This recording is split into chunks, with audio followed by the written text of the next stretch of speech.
Good morning student. Class 8 हम पढ़ रहे हैं भारत की खोज। भारत की खोज में चैप्टर 3 पढ़ रहे हैं। सेकंड चैप्टर तक पढ़ चुके हैं। सिंधु घाटी सभ्यता। सिंधु घाटी सभ्यता के बारे में आपने बस इतना ही जाना था कि सिंधु घाटी सभ्यता को विकसित सभ्यता कहा जाता है, नगरीय सभ्यता भी कहते हैं। सिंधु घाटी सभ्यता को विकसित सभ्यता या नगरीय सभ्यता क्यों कहा जाता है? सिंधु घाटी सभ्यता को विकसित या नगरीय सभ्यता इसलिए कहा जाता है क्योंकि वह आज के हमारे नगर के समान ही है। जिस वहाँ की सड़कें चौड़ी थी और वहाँ जो है मकान जो है कतारों से बने हुए थे और वहाँ बाजार भी थी, वहाँ दुकानें थी और वहाँ नालियाँ, सड़क के किनारे नालियाँ बनी हुई थी, घर पक्के मकान बने हुए थे।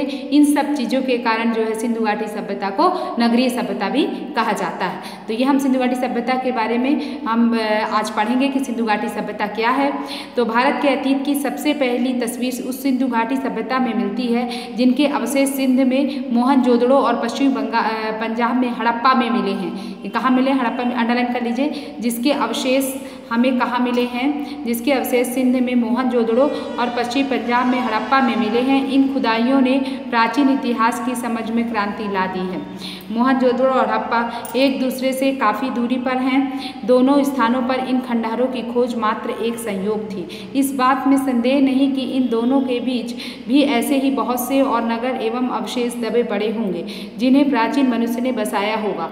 उस सभ्यता विशेष रूप से उत्तर भारत में दूर दूर तक फैली थी। संभव है कि भविष्य में भी इस सुदूर अतीत को उद्घाटित करने का काम हाथ में लिया जाए और महत्वपूर्ण नई खोजें की जाए। इस सभ्यता के अवशेष इतनी दूर दूर जगहों पर मिले हैं, जैसे पश्चिम की में काठियावाड़ में, अंडरलाइन कर लीजिए, जैसे पश्चिम में कहाँ कहाँ अवशेष मिले हैं? काठियावाड़ में और पंजाब के अम्बाला जिले में मिले हैं।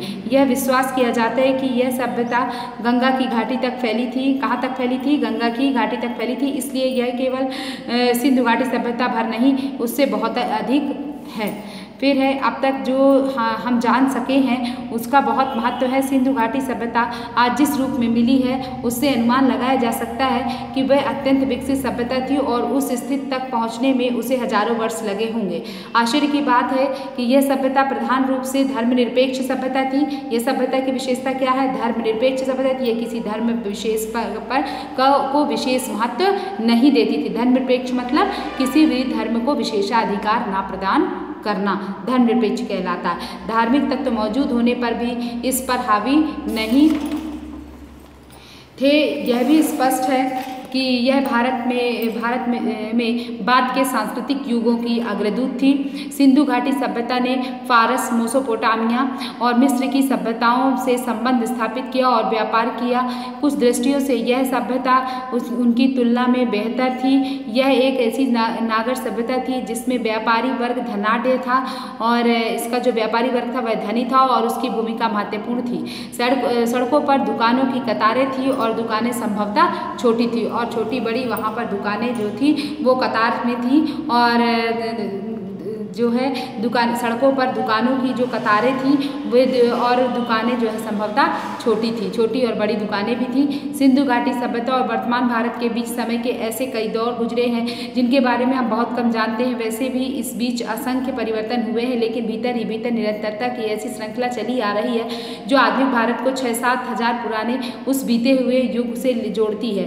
तो जब संभवतः सिंधु घाटी सभ्यता की शुरुआत हुई थी, यह देखकर अचरज होता है कि मोहनजोदड़ो और हड़प्पा में कितना कुछ ऐसा है जो हमें चली आती परंपरा और रहन सहन की लोक प्रचलित रीति रिवाजों की दस्तकारी की, यहाँ तक कि पोशाकों के फैशन की याद दिलाता है। यह बात दिलचस्प है कि भारत अपनी कहानी की इस भोरबेला में ही एक नन्हे बच्चे की तरह नहीं बल्कि अनेक रूपों में विकसित सयाने रूप में दिखाई पड़ता है। वह जीवन के तौर तरीकों से अपरिचित नहीं है। उसने कलाओं और जीवन की सुख सुविधाओं में उल्लेखनीय तकनीकी प्रगति कर ली है।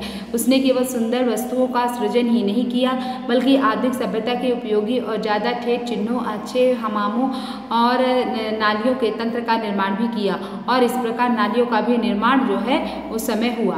फिर इसके बाद से ये तो सिंधु घाटी सभ्यता के बारे में आज आपने जानकारी प्राप्त की। फिर इसके बाद दूसरा है आर्यों का आना, किस प्रकार हमारे भारत में आर्य आए। पहले सिंधु घाटी सभ्यता थी, फिर उसके बाद जो है आर्य हमारे देश में आए। तो सिंधु घाटी सभ्यता के ये लोग कौन थे और कहाँ से आए थे, इनका हमें अब भी पता नहीं चला कि सिंधु घाटी की सभ्यता के जो लोग थे, और सिंधु घाटी सभ्यता सबसे पुरानी सभ्यता थी, और इसके जो लोग थे वो कहाँ से आए थे ये हमें पता नहीं है। लेकिन ये संभावना भी है कि इनकी संस्कृति इसी देश की संस्कृति थी। हमें ये संभावना है कि उनकी जो संस्कृति थी वो हमारे देश की ही संस्कृति थी, उसकी जड़ें और शाखाएं दक्षिण भारत में भी मिल सकती हैं। कुछ विद्वानों को इन लोगों और दक्षिण भारत की द्रविड़ जातियों एवं संस्कृति के बीच अनिवार्य समानता दिखाई पड़ती है। यदि प्राचीन समय में कुछ लोग भारत में आए भी थे तो यह घटना मोहनजोदड़ो के समय से कई हजार वर्ष पहले घटी होगी। व्यवहारिक दृष्टि से हम उन्हें भारत के ही निवासी मान सकते हैं। हम उन्हें भारत के ही निवासी मान सकते हैं, किसे, सिंधु घाटी के लोगों को। सिंधु घाटी की सभ्यता के बारे में कुछ लोगों का कहना है कि उसका अंत अकस्मात किसी ऐसी दुर्घटना से होगा जिसकी कोई व्याख्या नहीं है। कुछ लोगों का कहना है कि उनकी अकस्मात कोई ऐसी दुर्घटना हुई जिसकी कोई व्याख्या नहीं है, जिससे कि सिंधु घाटी सभ्यता का अंत हो गया। सिंधु नदी अपनी भयंकर बाढ़ों के लिए प्रसिद्ध है, जो नगरों और गांवों को बहा ले जाती है। लोगों का मानना है कि सिंधु नदी जो में बाढ़ आ गई होगी, जिस वजह से यह सभ्यता जो है नष्ट हो गई होगी। यह भी संभव है कि मौसम के परिवर्तन से भी धीरे धीरे जमीन सूखती गई, या तो मौसम के परिवर्तन के कारण जो है जमीन जो है धीरे धीरे सूखती गई और खेतों पर रेगिस्तान छा गया, इसलिए भी यह सभ्यता नष्ट हो गई हो। अंडरलाइन करते रहिए, सिंधु घाटी सभ्यता का अंत कैसे हुआ होगा। सिंधु घाटी की सभ्यता के बारे में कुछ लोगों का कहना है कि उसका अंत अकस्मात किसी दुर्घटना से हो गया, जिसकी कोई व्याख्या नहीं है, इसे नहीं मिलती। सिंधु नदी अपनी भयंकर बाढ़ों के लिए प्रसिद्ध है, जो नगरों और गांवों को बहा ले जाती। यह भी संभव है कि मौसम के परिवर्तन से धीरे धीरे जमीन सूखती गई हो और खेतों पर रेगिस्तान छा गया हो। मोहनजोदड़ो के खंडहर अपने आप में इस बात का प्रमाण है कि बालू की तह पर रह जमती गई, जिससे शहर की जमीन की सतह ऊंची उठती गई और नगरवासियों को मजबूर होकर पुरानी नींवों पर ऊंचाई पर मकान बनाने पड़े। खुदाई में निकले कुछ मकान 2 या 3 मंजिले जान पड़ते हैं। खुदाई में निकले मकान जो हैं 2 या 3 मंजिले जान पड़ते हैं। वे इस बात का सबूत है कि सतह के ऊंचे उठने के कारण समय समय पर उनकी दीवारें भी ऊंची उठाई गई। इस प्रकार जो सिंधु घाटी सभ्यता थी, सिंधु घाटी सभ्यता में जो है कि जो मकान थे वो कई मंजिलों के बने हुए थे, इसलिए भी सिंधु घाटी सभ्यता को नगरीय सभ्यता कहा जाता है। मतलब इतनी अच्छी जो सभ्यता थी, उसका अंत कैसे हो गया इसके बारे में हमें बताया जा रहा है कि जो सिंधु घाटी सभ्यता जो है वो, कुछ लोगों का मानना है कि सिंधु घाटी सभ्यता का जो अंत है वो किसी अकस्मात किसी घटना से हो गया होगा। इस कारण कुछ उसका कोई व्याख्या नहीं मिलती। कुछ लोगों का मानना है कि नदी में भयंकर बाढ़ आ गई होगी, जिस वजह से उनका अंत हो गया, या तो ऐसा हुआ होगा कि मौसम में परिवर्तन के कारण धीरे धीरे जमीन सूखती गई और खेत रेगिस्तान में बदल गए, इसलिए भी उसका अंत हो गया होगा। मोहनजोदड़ो के खंडहर अपने आप में इस बात का प्रमाण है। मोहनजोदड़ो के जो खंडहर है मिले हैं वो इस बात का प्रमाण है कि बालू की तह पर तह जमती चली गई, जिससे शहर की जमीन की सतह ऊंची उठती गई और नगरवासियों को मजबूर होकर जो है पुरानी नींवों पर ऊंचाई पर मकान बनाने पड़े, और इसलिए उन्होंने पुरानी नींव पर ऊंचाई पर मकान बनवाए और सतह के ऊंचे उठने के कारण समय समय पर उनकी जो है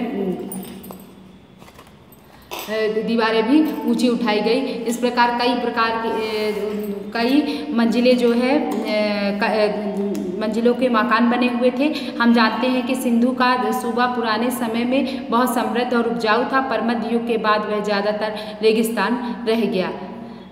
हम जानते हैं कि सिंधु का सूबा जो है पुराने समय में बहुत समृद्ध और उपजाऊ था, पर मध्य युग के बाद वह ज़्यादातर रेगिस्तान रह गया और फिर बाद में वो रेगिस्तान के रूप में परिवर्तित हो गया। ठीक है, आज के लिए इतना ही, आगे कल पढ़ेंगे।